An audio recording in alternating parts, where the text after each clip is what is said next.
Hey everyone, welcome to the Americana Station podcast. We got a new host. How you doing, India? I'm doing good. Thanks for having. Yeah. So tell me how the first interview with Hannah and Juanita went. Oh, it went great. It's one of the things I'm really enjoying about doing this with you is discovering how much I have in common with other musicians. Like the two interviews that I've done so far, like I've had so much in common with the artists, and we've just kind of like talked like we've known each other since we were kids. So it was really fun. That's awesome. And you got some news. You got some news that you just announced today, actually. Yes, and I've known about it for like 3, maybe 4 weeks, and I haven't been able to announce it because we've been waiting on Americana Fest to give us permission, but I have an official showcase in this year's Americana Fest. It'll be my second time to play the festival, and I am beyond honored. Like it doesn't even feel real. Yeah, that's so exciting. What day? My showcase is September 23rd at the basement at 11 p.m. That's awesome. Yeah, it's really fun. I think I saw you share the 5-spot thing. I was at Adrian and Meredith's CD release last night. That was awesome. Yeah. I wish that I could have made it down there to see them. I love those guys. Yeah, they were great. They had the whole horn section and everything. I took some photos. That's fantastic. A lot of fun. But you were on the road too, huh? Recently. Yeah, we just did like a little run because like we wanted to kind of see what it's like out there before we booked like 20 dates or something. So we did like 4 dates in Indiana and Illinois, and I think it was the most fun and the best tour run I've ever done. And I wish that we had like 20 dates, but like right when I got back home, all the Delta variant stuff was flaring up again, for lack of a better phrase. And so like, we're sort of like waiting to see what happens before we book anything else. Yeah, I know. Okay. So I guess I'm going to say some of the people that are coming up on the podcast. This episode is Hannah Juanita. Mm-hmm. We've got Corby Lanker is coming up on the podcast, Todd Tillman, Stephanie Aaron Whitmer, and then you just interviewed Alvin. Is it Garrett? Alvin Garrett. Yeah. So you said it's really like you feel like you've known these people a long time and it's been fun to connect. Have you been? I know sometimes it's like last minute for me, and like I don't get to listen to the album as much. And they can usually tell. But I've noticed that you've really put a lot of effort into it. Was it like fun, like getting to know the artist before you actually spoke to them? Yes, absolutely. Like once you get the bio or whatever from their PR person or their manager or something like that. I mean, for me, like the information in the bio kind of piques my curiosity to find out more about them. So I ended up, Googling both Hannah and Alvin and just sort of like finding everything and anything that I could about them beyond what, the little blurb that we were sent. And it kind of, like sent me down a really fun rabbit hole because I discovered more of their music and more of their story. And it gave me more to talk to them about. Yeah. It's super cool too. Like you said, you feel like you get to really know these people, and like some of the people like I'm friends with on Facebook now, and I'm like looking forward to seeing it at Americana Fest because most of these people I've interviewed I haven't seen in person. I've just interviewed them. Yeah. And there's some guys from like the East Coast that I've interviewed that I'm looking forward to. Hopefully they'll be at Americana Fest and getting to meet them and that have been on the podcast. And it's just really cool to like. My favorite thing about this is just like meeting new people and connecting with them and learning their story, because it is similar, like all the hardships. We all have similar hardships and similar struggles that we're going through, and we're all doing the same thing. And so it's really cool to get to know some of these people. And Hannah Juanita's new record's freaking good. Yeah, I'm kind of obsessed with it now. And that's another thing that I'm really thankful for, and getting to this opportunity to do this with you is I'm a stubborn ass about discovering new music unless somebody makes me, because I know what I like, and I rarely am like, oh, what's that? Unless I know somebody. Like I have a lot of musician friends, and I'm always into their new stuff, but I'm not like actively going out to find people that I've never heard of before. And this sort of like makes me do that. And I'm really thankful because I'm getting exposed to all this incredibly awesome music that I wouldn't have found on my own. Yeah. And it's cool too, because like we get to hear all the pitches, and then like if you're like, yeah, that actually is good, then you get to dig in. So it's really cool to hear new stuff and like really actually be a fan of it, which is super cool. Yeah. Thank you. I'm so happy that you're doing this. It means the world to me because, being the solo person doing it, it can get, overwhelming. And so it's nice to have a new host on board. So thank you so much for doing that. Well, I appreciate your patience with me, like learning how to use computers and the internet. And since I did not learn in the 90s. And so yeah. I appreciate your tutelage. Of course. Tell everybody your social media so they can follow you. Oh yeah. I'm on Facebook. I've got a band page. It's India Ramey. I think it's India Ramey Music. And my Instagram is India Ramey Music. And I'm on Twitter as, just myself, India Ramey. And Twitter took away my little blue check for some reason. What? Yeah. So like, I don't feel legitimate anymore, but, did you go to Twitter jail or something? Follow me anyway. Yeah, I probably did. It was probably back when I was just like trolling Donald Trump on a daily basis. They were like, okay, we're going to take away your blue check. But I hope to get it back one day. It's such like a pointless thing. It means nothing. Like, yes. Like people who have like 200 followers have a blue check, and then somebody who has like 500,000 doesn't. It seems so pointless. Yeah, it's pretty dumb. And the application process for it is pretty arbitrary because like my manager tried to go back in and, get my blue check back. And it's like, we need 6 pieces from credible press sources it's like in the past, like 6 months or whatever. And I'm like, we were like, well, my album came out a year ago. And so like our press is like not recent enough for Twitter. So it's very arbitrary and very dumb, but I like to make jokes about it. And what is like a credible source anyway? Right. Like what? Yeah. I mean, who knows? Who knows? Twitter. Well, let's hear about Hannah Juanita.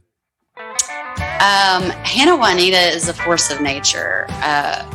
This album it sounds like she's been doing this, like making albums and being a recording artist a lot longer than she has. Like she presents as a veteran country artist.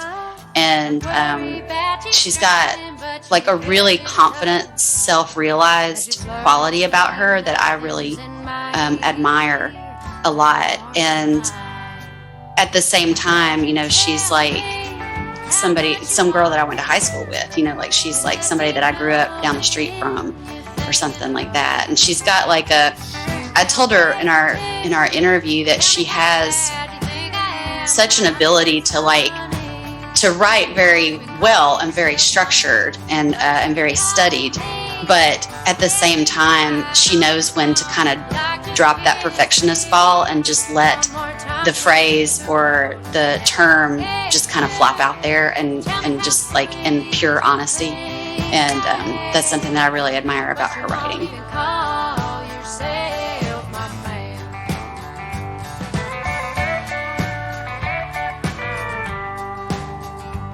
All right, so India Ramey here with Hannah Juanita, and Hannah, I've spent a week with your album, Cool. And I spent a really long time with it yesterday. And I don't even know where to start. This is, so I've been immersing myself in honky tonk music, like through COVID and all that. Like I go on a walk every day for an hour, and I listen to everything from Marty Robbins to Buck Owens to Patsy Cline, and even to like honky tonk, like revival stuff, like The Virginian by Nico Case. And so like, I've really been in this headspace myself for about a year, like just a deep immersion into it. And so whenever I heard your album, it was sort of like fed that I was already, that I was already into. And I was really happy to hear it, because that's where I am right now.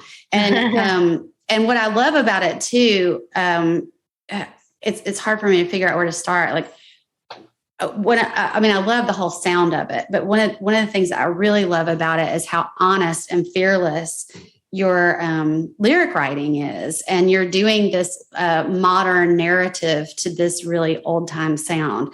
So I want to talk about this album, Hardliner. And let's start by you telling me how you approached it. How did you get here? How did you come to making Hardliner? Well, it was a long time coming. I mean, it's my first record. And I mean, it really started kind of back in Washington State, actually. I used to live out there for years, and I kind of just like fell on hard times personally, emotionally and things. Things were not just, I wasn't very happy at that time. And I started writing country songs. Yeah, I mean, when I started, I wasn't like, I'm going to write an album, like I'm going to write this whole record. I didn't like write each song, I just was writing, all the time at that point. Right. And after I left Washington and came back to the South, and I was living in Asheville, North Carolina, and I was gigging a lot out there, and I was writing a ton. And I think I just what was going on in my life, there was just like about a year and a half of a lot of writing all the time. And then from there, I kind of, once I had been in Nashville for a little while and I felt ready to start recording, I kind of went through, I had like a master list of songs. I think I had like close to 30 songs or something like that. And so I kind of picked through and chose the ones that I wanted to be on the record. So were you, when you were writing all this material, like, I guess it was like over a progression of some years, and like, I know I find writing super therapeutic. Yeah. Was that sort of what it was for you during that time? Definitely. Yeah. Yeah. Cause when I started writing out in Washington, I've written, periodically through my life, always, but the most recent times where I've really gotten back into writing and haven't really stopped. It was like, I was angry and sad and miserable and lonely and like all these like kind of feeling, kind of bad feelings. And so, it was really therapeutic to write and kind of get things out. And I feel like now, like on my journey with writing, it feels the more and more I write, it's like, how do I, write from my heart, but also write well, and it not just be like a waterfall of emotions coming out, and like, being critical about my writing and kind of going back and editing. I really love, like, editing is like one of my favorite parts about writing. I love editing. I love working on other people's songs too, that they already have going. I do too. I like to do that fun. Too. I'm kind of I like to pick at things and see, like, take a good thing and see how you can make it better. And you can tell, like, in your songs that you have a knack for that. And really, when I say like fearless too, though, there are lyrics where you just kind of just lay it out there. And I really can't think of a better way to say it than just like to plop it out there, I think that's refreshing, that, lyrics like that are just like so honest and in the moment. So I think that you do a really great job of like balancing, you know, the careful writing and, you know, trying to make it all fit and trying to make a point, but also, you know, just coming from a real place and not, and kind of like letting yourself not think, well, is there a more poetic way that I could say that? Or is there a more general way that I could say that? You know, like I think to me that's like one of the standout things about your lyric writing is how you're just able to lay it out there. Cool. So I admire that about you. Like, I, you know, like as a writer myself, I'm like, whenever you listen to somebody else's writing and they're a little bit braver than you are, or they're, you know, like my buddy Rayvon's a little bit more imaginative than I am sometimes. Yeah. It's always really inspiring to hear somebody else doing it a little bit differently, you know? Mm-hmm. Yeah, totally. And sorry, like my enthusiasm about your album is like probably taking over this whole interview. Yeah, that's good. That's awesome. It's really good. It's really good. And I'm like if my husband were here, he would tell you that I don't normally flip out over new things. Like I have a very critical ear. Like I kind of like bother myself with that a little bit, but I really love this album. Cool, and I'm like, so I've read some interviews that you've already done, and I've read some of the material that you guys sent out to just kind of like tell what the album is about and tell what you are about. Mm-hmm. And one of the things that I noticed was that 90s country sort of like plays into like your writing style. So tell me about that. Well, that was just the main music that I was raised on, is 90s country. Me too. You know, like way more than anything else. Yes. So yeah. And I love it.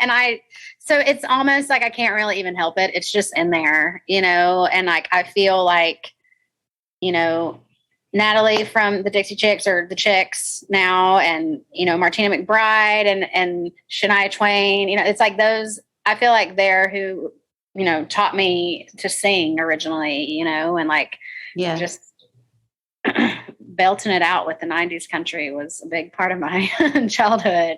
Yeah. So it's like, I think that's just a natural kind of thing for my music. I think, especially with the first record, that made a lot of sense. And I'm not surprised that it kind of came out in my writing, or that people can see that.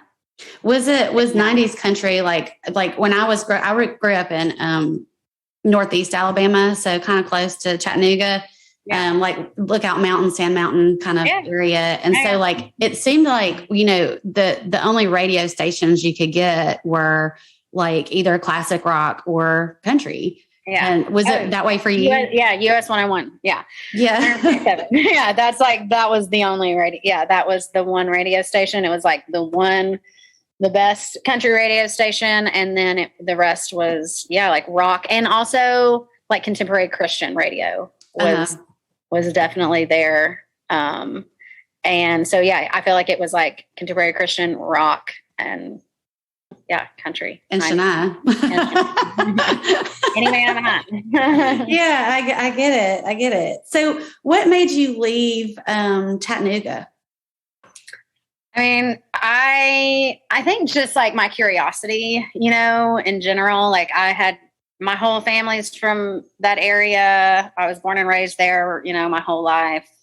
And so, you know, I wanted to go to college, and I felt like I had to go to college. And so I did like in-state tuition, kind of state school kind of thing. But I always wanted to travel. Like I just wanted to go somewhere different. I wanted to see different things. I wanted to be around different kind of people. I wanted to feel different, you know. And like being from Chattanooga, it's like, especially, you know, when I was growing up, it was, you know, it felt small, and, you know, I guess it's a small city, but I wanted to like go to a big city, and I wanted to like, you know, just explore and just do different things. So I just decided, I ended up going to Portland, Oregon. So it's just completely different. I love that. I have Wanderlust too. So, and kind of similar upbringing. So I completely relate. Like there's a big old world out there and you're you're like, I'm wasting time. I got to get out there. Yeah. I was like, I had to know about it. I was like, what is going on in the rest of the world? Yeah. So I read in your bio that you spent some time working on a pot farm during the time that you were wandering around. Was that in Washington? Or was that in Oregon? No, I worked on a lot of different pot farms, but they're mostly in California and Oregon, in Northern California and Oregon. And then, the last several years that I worked, it was just in Oregon. Yeah. So what was that like? Wet and cold. Sticky. So you were like out in the field harvesting weed, right? Yeah. Harvesting and trimming it and things like that. So there's a few different steps to the process, but I was just doing like, farm work. It's a little different when it's weed. There's a little more specific things, about it, making sure that you got to hang the plant, you got to make sure it's dry. Before, unless you're doing a wet trim, but normally we're doing dry trim. So, it's a lot of doing the same thing. Like once harvest is done, like once all the plants are done, then it's like literally, you're doing the same thing all day long. You're trimming the buds and, listen to a lot of music, listen to a lot of podcasts, have a lot of weird conversations. You get to know the people in your trim circle. Yeah. Really well. And, luckily, and that's, the longer I did it, it's seasonal, so it's like, for me, like I always did it seasonally. It was just kind of in the fall kind of thing. And so like you get to, the more I did it, the better each year was kind of a better situation, and it was like, closer and closer friends. And so, but, my last few years, it was like, I had a good situation with good people. I wasn't stuck in a room with people I didn't want to be around, because that's a little bit too. Yeah. So, but that was, it's so different now. Like the money isn't the same. And, so I don't know. I wouldn't do it nowadays. It's just different. But, it's definitely an experience. And I think I don't know if it's glamorized or maybe just like fantasized about, but like it's cool, and it's also not all that it's cracked up to be. Well, I think it's just interesting, like that it's not a typical thing that you hear from somebody where they're like, I don't know, like when I was in my 20s, I just, worked on some pot farms. And us being from the South and everything, and like us living here, it's like when you're out there, it's way more, normalized, I guess. A lot of these small towns in Oregon and Northern California, it's like everyone is doing that.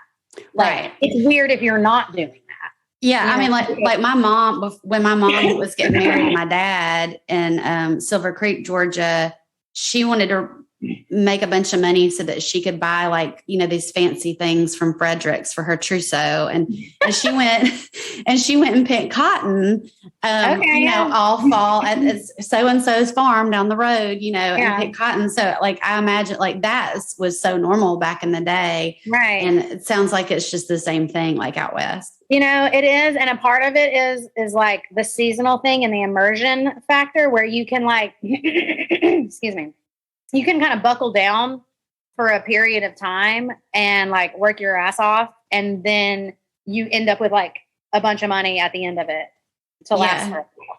And that's like kind of how I was in my 20s a lot, where I was just like, I would like work really hard for a certain amount of time and be like, and then I get to just chill for a while and ramble and play music or do whatever I want, And so I would kind of work. I did a lot of seasonal work like that for that reason, because I could have my freedom, after I'd kind of like crack down for like 3 months and be like 14-hour days, like long immersion type work, and then be free afterwards. That's really cool. Like that's, that's sounds like so much better time spent than, like me, like I went to law school and I'm not using that now.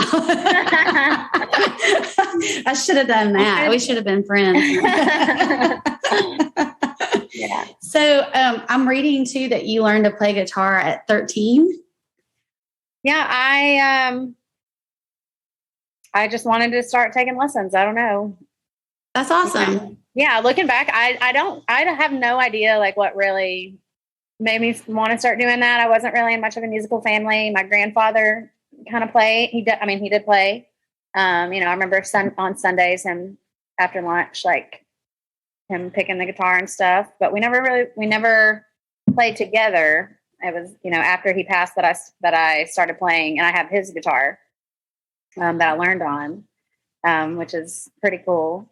I love that. Yeah. I love that. I was real close to my granddaddy too, and he was sort of my music inspiration. So I understand that. Yeah, I would give anything to be able to play with him, some old bluegrass or gospel or something like that. But girl, me too. Me too. I wish I had him back so I could be like, look, I finally learned. I know, right? Yeah, so, I don't know. I just randomly wanted to start taking lessons, and my parents, luckily were down with that, and they hooked me up. And I took lessons, I think from when I was like 13 until I started driving. And when I like turned 16, I was like, I'm done. Yeah. I'm going to be cool. I'm grown. I'm a grown woman. So yeah. Well, I always thought that too. Like, and I've realized that I'm still not a grown woman. So, we think we know. Well, so I have so much to ask you, but so I'm trying to keep it all straight in my head. But now that we're talking about music and you playing and how like you started playing, how did you get to know the folks that played on Hardliner? Because these are some seriously like crazy good musicians. Like I'm dying listening to these guitars. Yeah. So that's Nashville for you. Like, that's why a lot of people go to Nashville is the caliber of musician, especially in the country world, is just really top notch. So I'm proud to call all the people on my record friends of mine. Mose Wilson is the guitarist. He played Telly on the whole album. He also helped me produce the record. He's pretty much co-producer with me. Awesome. Yeah. So he's been a big influence on me, and we've worked together a lot and still do. And so he is the main person on the record. Jeff Henderson's on bass, and Neil Jones of American Aquarium is on pedal steel. All these people, like, they're just friends of mine from the honky tonk, and they're just amazing players. I have a couple of drummers. Chris Weisbecker on drums. He also helped produce the record some and engineer it. And Ryan Elwell's on drums. Katie Blomar's on bass. I have, I think there's probably a few more people on it, but Josephine Missioner on fiddle. And they're all local Nashville players. I hired a couple people from San Antonio on the Tejano, kind of the accordion trumpet song. I love that one. Yeah, both those guys are, Percy Cardona is on the accordion. They're both from San Antonio. Okay. Well, that's really, so these are just like people that you just met, like going to like Honky Tonk Tuesday. Yeah, going to Honky Tonk Tuesday. They're just friends of mine, that I see, and then I've started playing with, and then I had I liked their playing, and they wanted to play with me, so I hired them for my record. And a lot, like most of the people on my record, I still play with live also, which is really cool and not as common, I guess. So, that's really how it worked this time, like it may not always, be like that in the future, but it's like they're pals of mine, and we hang and play, so. Yeah. It sounds like you had a similar experience to me. Like when I moved to Nashville, I thought that it was going to be really scary and it was going to be hard to get to know people. And it was to a certain extent because I'm like excruciatingly introverted. Okay. So I always feel like Josie Grossi when I show up to Honky Tonk Tuesday or with you. But I'm getting better at that. But what I found was when you come to Nashville, everybody's so nice. And there's not a lot of, especially like, out here on the east side, it's not super cliquey and people are nice. Like if you find, these world-class musicians like you did, and you say, hey, I want you to play on my album, or do you want to play with me at my gig at the 5 Spot or whatever? If they're free and you can give them a little bit of scratch, they're like, yeah, man, I'd love to, because everybody loves playing music. So is that sort of have been your experience too? Yeah. I was just saying yesterday in another interview, like how it's not really like a competitive environment like you might expect it to be, before you get here or something like that. It's really friendly. And it's like mostly like you were saying, people love playing music, and there's definitely, people that have to, they're so busy working that they have to, pick and choose between the best gigs, monetarily, unless it's just something that they get to do. But that is the beauty. I feel like a lot of musicians, have all their money gigs, and then they know how they're really making their living. And then they get these other options, on the side. That's things that they just want to do for fun, that, they'll make some money, but it's like people that they really want to play with, Yeah. So that's really cool. And people are really friendly. Like you were saying, I think it's Nashville. I think it's Tennessee. Like because I was gone for so long, and like coming back from the West Coast, and I went to Asheville. I was staying in North Carolina for several months, and I don't know, there was something about coming back to Tennessee and like everyone being so friendly. The first, I was driving through, and I made sure to come through on a Tuesday night because I wanted to go to Honky Tonk Tuesday. And I made more friends in that one night than I did in 6 months in Asheville, North Carolina. And it's just crazy. And I don't know if it's just because I'm from here, and so I just kind of click with people or something, even though Nashville is like almost a complete transplant city a lot, at this point in time. But I don't know, there is just a friendly atmosphere here, and like, hey, how you doing? Just little things. It's just like people generally walk around more with a smile on their face, I completely agree. I'm glad we're both here. Yeah. It's just a warm environment, Yeah, I completely agree. So I want to talk about the video for Our Love Is Done. Cool. I love that video. It's so fun. And I want to know how you put it together and who shot it and all that. Just tell me about it. Yeah. So that was a really fun brainstorming ideas. I don't know. I just kind of thought of the whole, I wanted a outdoor kind of living room vibe, or kind of bedroom vibe. Partly because of like living on the pot farms. I've lived outside a lot in my 20s, and just the land that I owned, we didn't have running water, or electricity, or anything like that. And, when I was on the pot farms, I lived in tents mostly, and sometimes the tents were really nice, but it's I kind of wanted to combine the nice, kind of luxury feeling with the outdoor setting. So that's kind of how it started. And then the idea sort of just rolled from there, because I went over, actually Sierra Farrell was living at, that was her house at the time. And I have 4 friends that live in that house.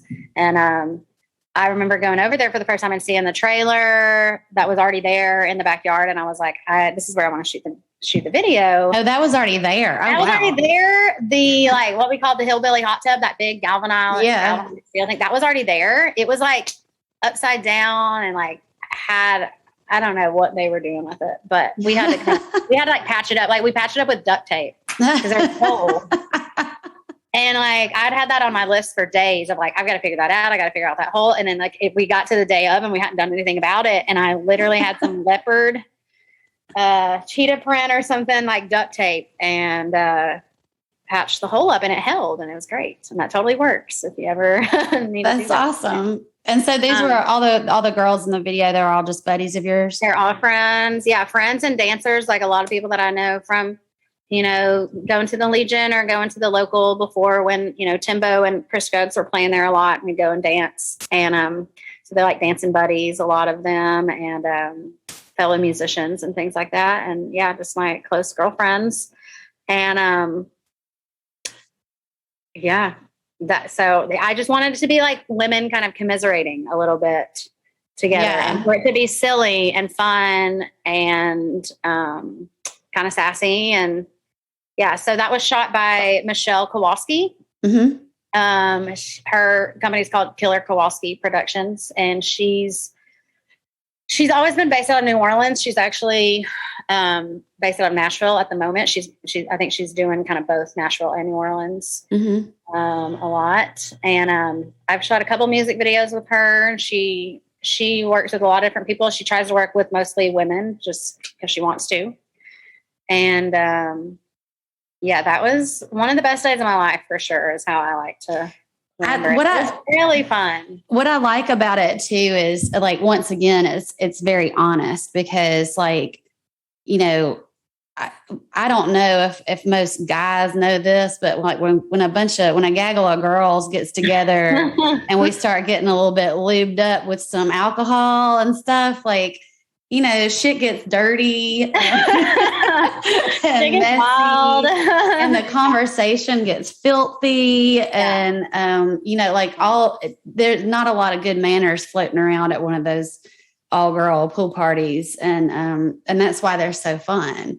And I think that you really captured that, like that, just that realness in that video, and that's why I love it so much. It was really fun. I mean, everything we did, it was.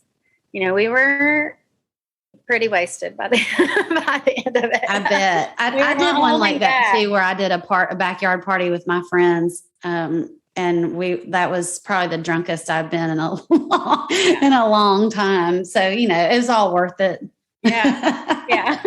In the end, we had extra Pedialyte and stuff for the day after. Yeah. I bought a bunch of snacks and I was like, girls, it's going to be a long day. Make sure you eat. Make sure you keep drinking water. Like, we got to be standing by the end of this. We got to dance at the end. So. Yes. Yeah. Luckily, it was kind of like a different group of girls. Like, kind of like the dancers came in later, and they all had things going on during the day, and so they weren't quite as, you know, sloshed as the daytime girls. Yeah. So they had a little bit more in the tank, I guess. Well, I love it. I think it's a really fun video. And one of the things too that I was reading in your bio is that, like, that there's a vocal comparison between you and Natalie Maines. Mm. And I can hear that, but what I hear a lot is a little bit more, especially on Twinkle. Mm. I hear Kelsey Walden. Oh, cool. And Margot Price, like somewhere in between those two. And I hate doing vocal comparisons anyway, because like it hits. They're hard to do. Yeah. Yeah. Our voices always hit people's ears different. And when somebody tells me I sound like somebody, I'm like, really? I don't hear that at all. Yeah. But that's what, like, when I was listening to your record again yesterday, while I was walking, I was like, that's what I was getting. And those are two of my favorites. Anyway, yeah. So people, yeah. Do you get that comparison a lot though? Yeah. I've never had Margot Price, but honestly, several people have mentioned Kelsey Walden to me in that way, and I love her music. I think it's great, and I love seeing her live too. I love her music too, and one of the things that I love about her voice, which is the same thing that I love about your voice, is that it is. Y'all both have a very down home, like real as fuck quality about how you're delivering lyrics. You know, it's not a put on. Like, a lot of the times I feel like when people are doing country music, that even if they're from the South, they'll kind of do a put on with their accent or with their intonation or whatever. Yeah. And I can tell, you know, and so like, but I feel like when I'm listening to you, it's all coming from a very, very real place. Thank you. Yeah. I mean, like I said, like growing up on country music and just being, you know, most people think I have a country accent. Like my parents like really have really thick accents, and it's just all in my family. And even when I try to like, I especially living out west or something, if I remember like learning fun songs that I thought were great that weren't country songs, and I'd be like, let me sing you this song, I want you to hear the song that I just learned something, and I remember people were like, is this a country song? And I'm like, no, it's not a country song. But it's like anything that I sing sounds like that, and it may be harder for me to even change my accent singing than talking. But yeah, I think anything I sing is just going to come out sounding like that. But I sort of had that same thing. Like when I first started writing music, I was trying to write like pop music, and see how I could do with that. And every time I wrote a song, it just came out a country song. And I was like, well, I guess, that's what we're doing here. And I want to talk about that too, because one of the other things that I love about your bio and the way you're presenting yourself to the world is you're very unapologetically calling yourself a country artist, which is kind of a scary thing to do these days because of what country music radio has become.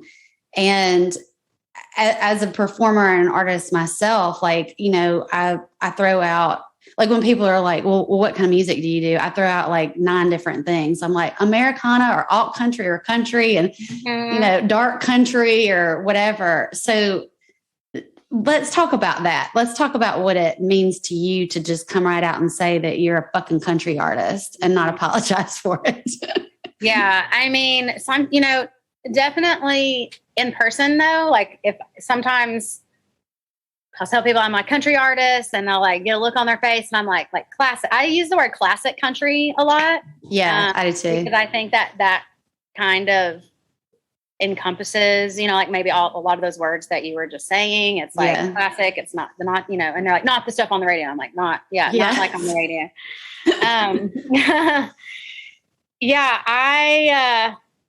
I don't know. Like, I think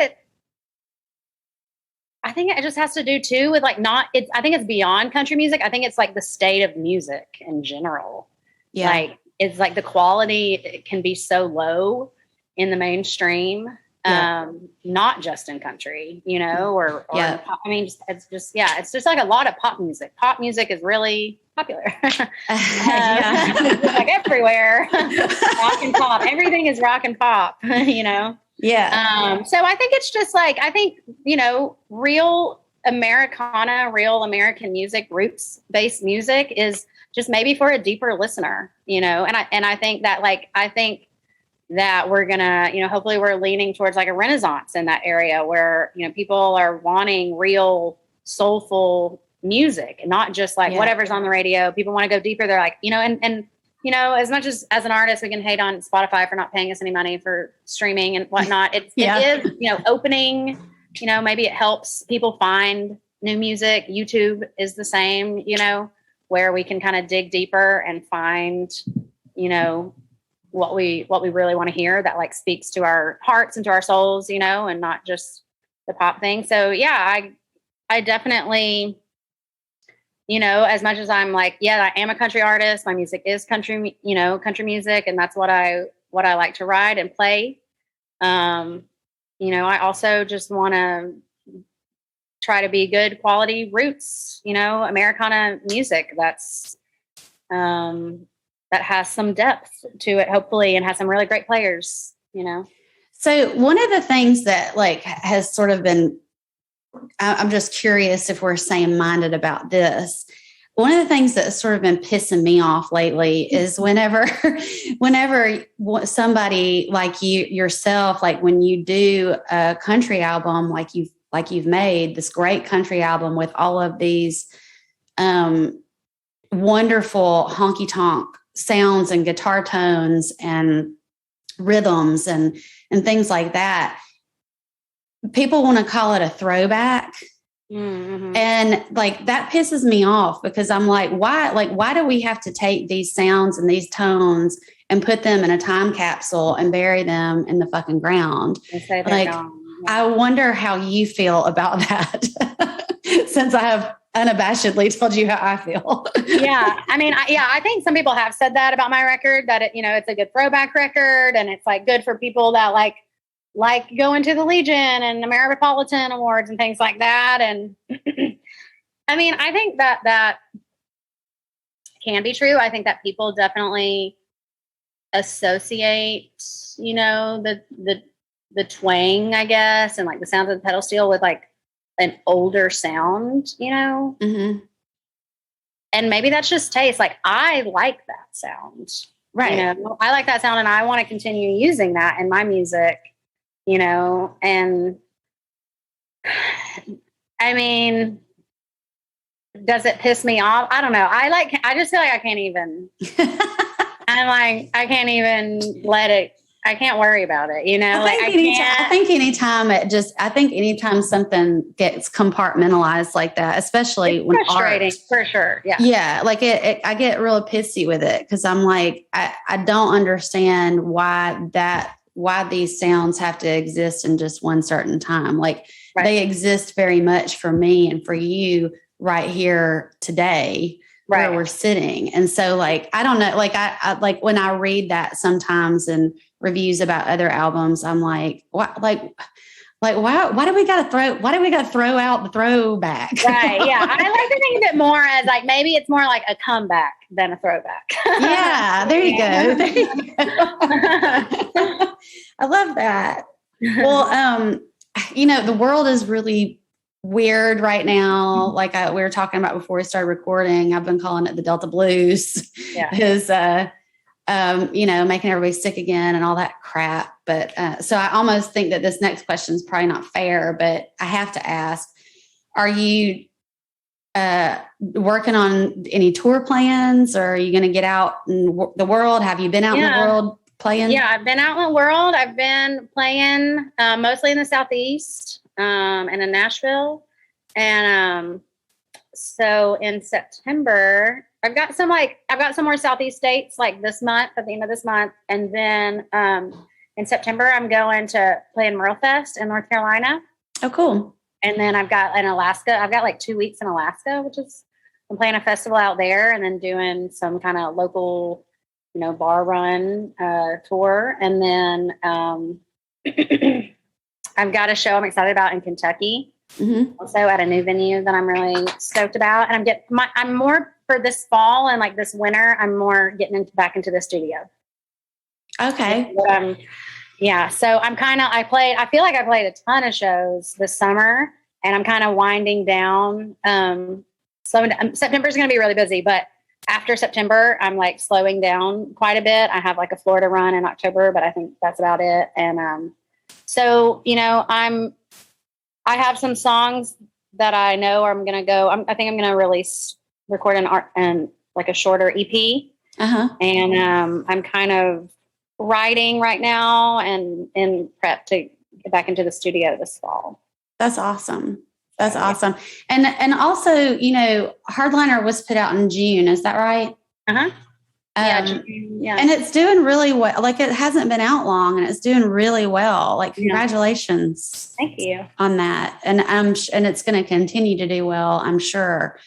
So I mean, how do you feel about that? Are you like, well, yeah, I was expecting that. Or are you surprised or?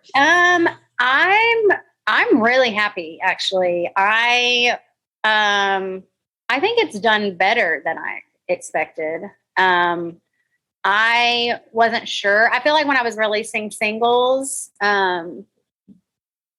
it was so weird, like getting back out into the world and putting myself out there again, like coming out of COVID. And I felt strange. It was a weird transition for me coming out of COVID and starting to release music. I was same.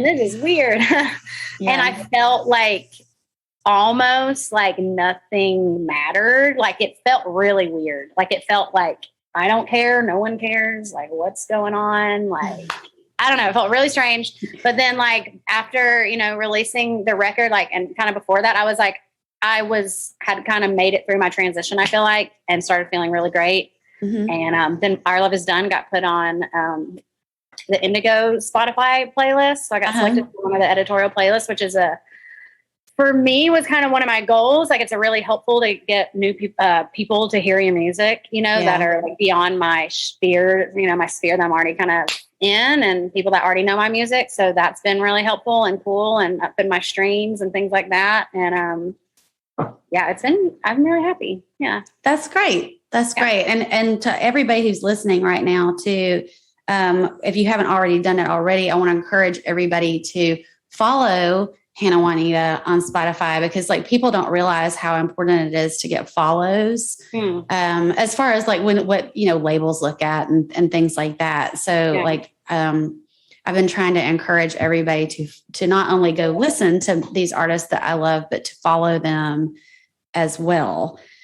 And I want to ask you another question, and this is probably a hard one. It usually is for me, but I'm asking you all these questions that I hate when people ask me. The tables have turned. Yeah, but you're in the hot seat now. Do you have a favorite song on the album? Oh.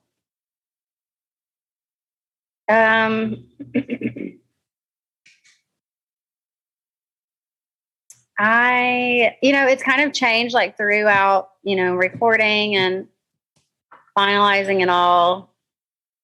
It kind of was fluctuating. I really like Time to Say Goodbye. Mm-hmm. I'm happy with how it really turned out. And I released that with Call Yourself My Man as a little duo thing. And Our Love Is Done. Yeah. I'm really pleased with how the recording turned out and the groove and the vibe that's on that song. I'm trying to pick a favorite one.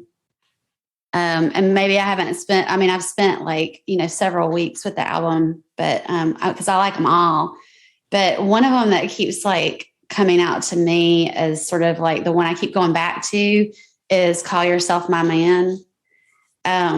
And I think mainly just because like, man, like I've been there. Haven't we all? I've been there. It's one of those songs, like as a songwriter, I love it when somebody writes a fucking song that makes me go, I wish I had thought of that, Cause that means you're doing something new, and you're doing something nobody else has done. And everybody should have thought of that. But they didn't, and you did. And I'm so glad that you did, because like immediately whenever I realized what the song was about and listening to you hear the lyrics, I was like, oh yeah. I've been there. Yeah. So what was that song like? And you don't have to go into any gory details, but was that about one person or like just several assholes? Several assholes. That was about one asshole in particular. Yeah. Who turned out not to be an asshole? Who turned out to be better than I thought? Well, that's good. I like to believe in redemption. Yeah. Yeah. But yeah, like everybody's been put in that position. So like, totally. And for anybody, and his side, like his side of the story wasn't really in there, Yeah. So there's more to the story for sure. Well, tell him to go write a song. Yeah. This is yours. Yes. We've talked about how maybe there should be, like in country music, how there's like response songs. Yes. So we thought maybe there'll be a response song to that. Yeah, like he could do the Kitty Wells response to this.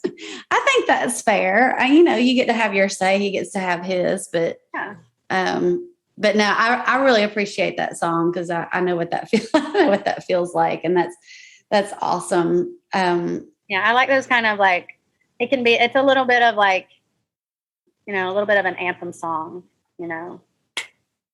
Yeah.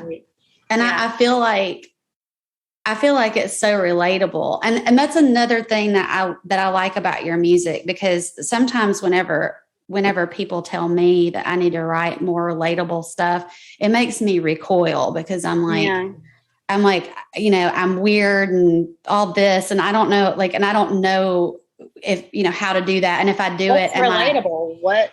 Right.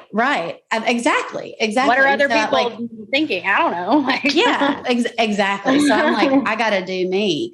And you know, every now and then I'll hit one that people can relate to. Right, yeah, so it's really cool when you're doing you, but you also strike a nerve, and you know, a ton of people can be like, oh yeah, like she's singing my life right now. So I think that's a big accomplishment.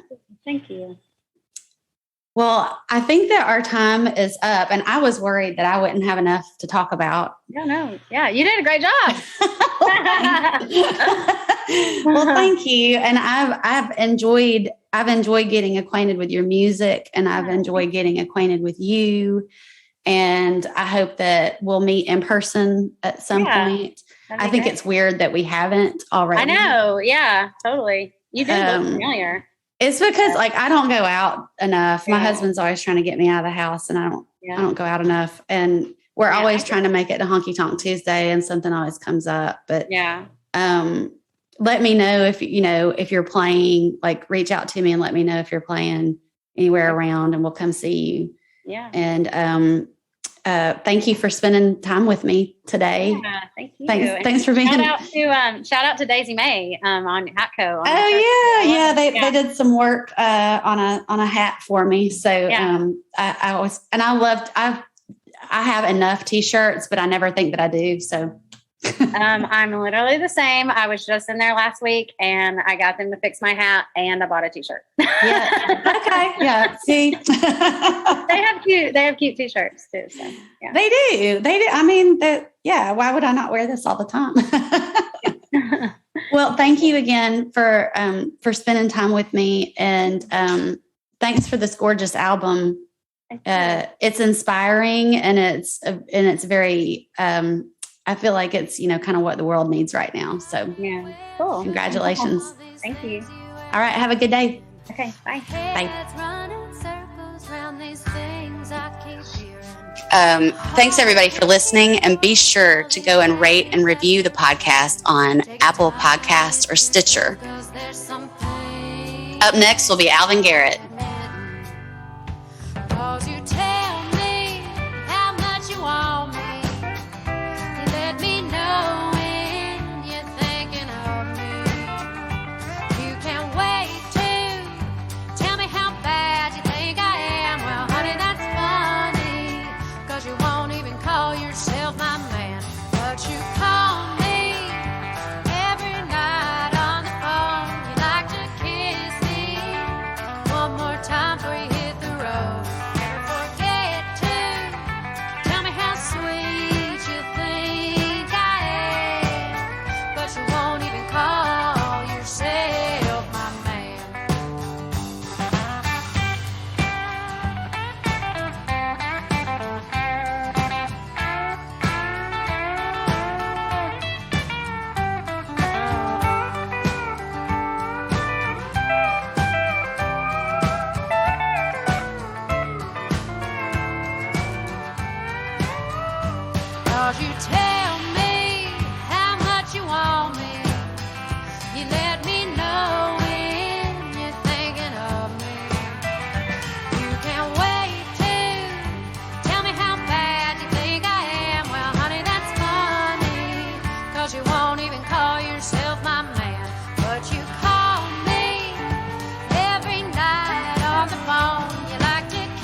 Forget to tell me how sweet you think I am, but you won't even call